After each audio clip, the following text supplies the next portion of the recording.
दोस्तों, इस बात में कोई भी शक नहीं है कि दुनिया में सबसे ज्यादा अलग प्रकार के जानवर अमेज़न के जंगल में पाए जाते हैं।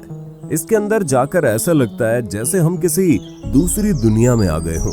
इस वक्त धरती का सबसे ज्यादा घना जंगल अमेज़न ही है। ये बिल्कुल ऐसी स्थिति में है जैसे पूरी दुनिया में लाखों साल पहले जंगल हुआ करते थे। कई लोगों का ये भी मानना है कि अमेज़न के जंगलों की गहराई में आज भी डायनासोर जैसे जीव जिंदा हो सकते हैं। जितना बड़ा और घना अमेज़न का जंगल है, वो उतना ही ज्यादा रहस्यमय भी है।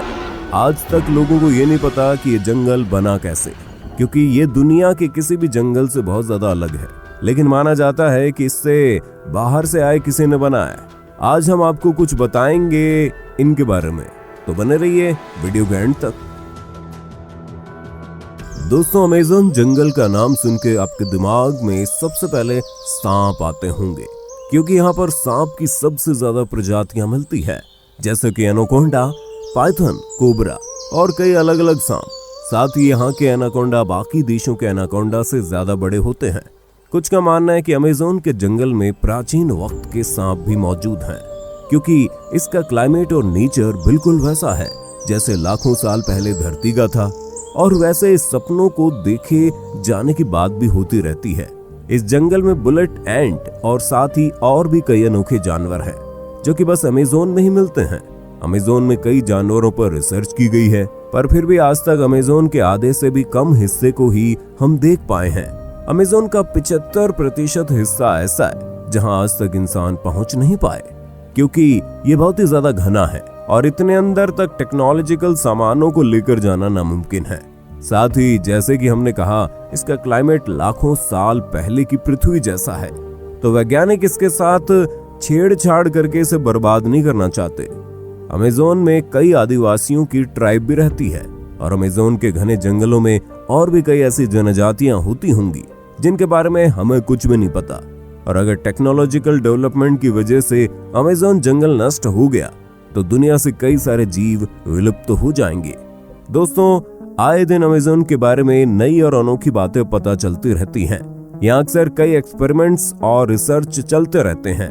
लीड्स यूनिवर्सिटी ने साल 2017 में एक रिसर्च की थी। इसमें पाया गया कि अमेज़न बेसिन जितना कार्बन ग्रहण करता है उतना कहीं नहीं करता, जिसके चलते यहाँ पर कार्बन एम्बिशन बहुत कम है। इसीलिए यहाँ का वातावरण इतना अच्छा है। अगर यहाँ पर टेक्नोलॉजिकल डेवलपमेंट बढ़ गई तो यहाँ पर बहुत ज्यादा कार्बन रिलीज होगा और नेचर के लिए खतरा होगा।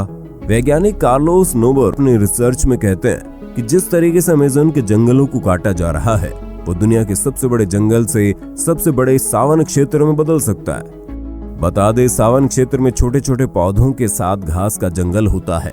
इससे क्षेत्र की इकोलॉजी भी बदल सकती है। अमेज़न के जंगल 9 देशों से होकर गुजरते हैं। इन जंगलों का करीब 60% ब्राजील, 13% पेरू, 10% कोलंबिया और बाकी का हिस्सा Ecuador, Guana, Venezuela, Bolivia, Suriname और फ्रेंच गुयाना से होकर गुजरता है। बता दे कि पृथ्वी पर जितने जीव हैं, उसके 1/3 को एक साथ आप अमेज़न के जंगल में देख सकते हैं। यहाँ 390 अरब पेड़ हैं, जिसमें 16,000 से ज्यादा उनकी प्रजातियां हैं। इतना ही नहीं, यहाँ 400 से ज्यादा आदिवासी जनजातियां भी रहती हैं। इन जनजातियों का बाहरी दुनिया से किसी भी तरह का संबंध नहीं है। दोस्तों, अमेज़न के जंगलों के कीड़ों की काफी चर्चा होती है।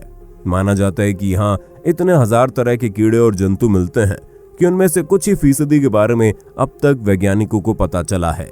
यहाँ की बुलेट चींटियां भी बड़ी खतरनाक होती हैं। देखने में छोटी होने वाले इन चींटियों के डंक को जहर की तरह खतरनाक माना जाता है।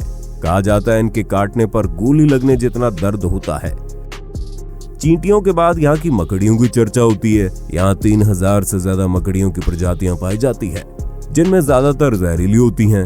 टैरेंटुला मकड़ी को सबसे खतरनाक माना जाता है। इसके बाल भी इतने खतरनाक होते हैं कि आपकी आंखों में पड़ गए तो शीशे की तरफ उसे फोड़ देंगे। अब इतने कमाल के जानवर बस यहीं रहते हैं, तो इस जगह के बारे में कुछ खास बात तो होगी ही।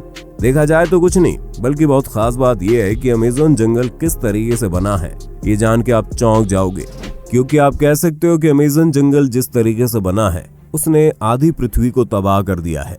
दरअसल हाल ही के कुछ स्टडीज में पता चला है कि डायनासोर को मारने वाला एस्टेरॉयड एक नए नियो ट्रॉपिकल जंगल के निर्माण के लिए जिम्मेदार है। ट्रॉपिकल जंगलों का निर्माण एक एस्टेरॉयड के कारण हुआ जो लगभग 66 मिलियन वर्ष पहले पृथ्वी से टकराया था, और इसके बाद क्रेटेशियस मॉस एक्सटिंक्शन हुआ था जिसने धरती के सारे रुख को बदल दिया, जिस दौरान हमारे धरती पर राज करने वाले करीब 75% जीवों की प्रजातियां पूरी तरह विलुप्त हो गई थी। ये मास एक्सटिंक्शन मुख्य रूप से 2 कारणों की वजह से हुआ, जिसने विशालकाय डायनासोर्स और दूसरे जीवों की लाखों प्रजातियों का खात्मा कर दिया। सबसे पहले आज से तकरीबन 66 मिलियन सालों पहले करीब 15 किलोमीटर विशाल एस्टेरॉयड अचानक हमारी धरती से आ टकराया।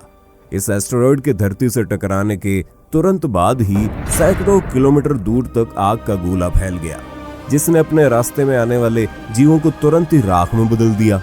इस टक्कर से समुद्र में कई मीटर ऊंची खतरनाक लहरें उठी, जिन्होंने आधी दुनिया में तबाही मचा दी। इस टक्कर के बाद निकले धूल और राख धीरे धीरे आसमान में फैल गए, जिस कारण हमारी धरती का वायुमंडल कई महीनों तक गैस और डस्ट से पूरी तरह ढक गया, जिसके कारण सूरज से आने वाली प्रकाश की किरणें धरती की सतह पर पहुंचना बंद हो गई। इसी वजह से हमारी धरती का तापमान कई डिग्री सेल्सियस तक गिर गया। अचानक आए इस महाविनाश की वजह से जीव जंतुओं और पौधों की कई प्रजातियां तुरंत नष्ट हो गई। कुछ महीनों बाद धीरे धीरे पृथ्वी के वायुमंडल से गैस और डस्ट साफ हुआ और प्रकाश की किरणें धरती तक पहुंचने लगी। लेकिन उसके बाद ग्रीन हाउस गैसेस जो कि पृथ्वी के वायुमंडल में पहुंच गई थी, उन्होंने पृथ्वी को अचानक बहुत गर्म करना शुरू किया।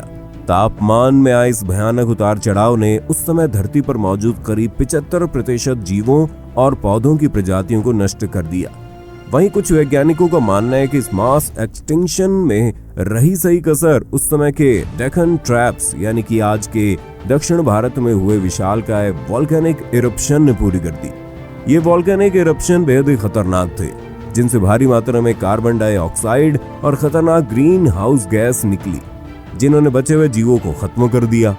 पर इसी मास एक्सटिंक्शन के बाद मैमल्स और दूसरे जीवों की प्रजातियां अस्तित्व में आई, जिन्होंने कई लाखों सालों के इवोल्यूशन के बाद जाकर हम इंसानों का रूप लिया, जो कि अभी इस वीडियो को देख रहे हैं। और ये उल्कापिंड हमारे जीवन के लिए बहुत ही ज्यादा महत्वपूर्ण था। अगर ये उल्कापिंड नहीं टकराए होते तो आज हम जिंदा नहीं होते। और ये उल्कापिंड ही वो कारण है कि अमेज़न फॉरेस्ट इतना ज्यादा घना है और इसके अंदर कई अनोखे जीव रहते हैं। दरअसल आज जहां अमेज़न जंगल है, वहां पर डायनासोर के समय में बहुत ही ज्यादा बड़े बड़े पेड़ हुआ करते थे, लेकिन कई शाकाहारी डायनासोर थे जो कि इन पेड़ों को खाते थे, जिसके चलते इन पेड़ों को कभी अच्छे तरीके से बढ़ने का मौका ही नहीं मिला, क्योंकि डायनासोर उन पेड़ों को खा जाते थे। लेकिन जब उल्कापिंड गिरा तो डायनासोर पूरे तरीके से विलुप्त हो गए, जिसके बाद इन पेड़ों को खाने वाला कोई भी नहीं था। लेकिन ये जो उल्कापिंड था वो बिल्कुल सटीक अमेज़न जंगल के ऊपर गिरा था, जिसके चलते ये जंगल की हालात पूरे तरीके से गायब हो गई। यहाँ कोई भी जीवन नहीं बचा और साथ ही ये जगह पूरी रेडिएशन से भर गई। ये उल्कापिंड की गर्मी इतनी ज्यादा थी कि उसने हर एक पेड़ पौधों को जला दिया। माना जाता है उसने जमीन पर बहुत ही बड़ा गड्ढा बना दिया था। लेकिन समय के साथ साथ धीरे धीरे वहां की स्थिति शांत हुई और वहां पर जीवन फिर से पनपने लगा। इस बार उन पेड़ पौधों को उगने से रोकने के लिए कोई भी डायनासोर जैसा जीव नहीं था, जिसके चलते पेड़ पौधे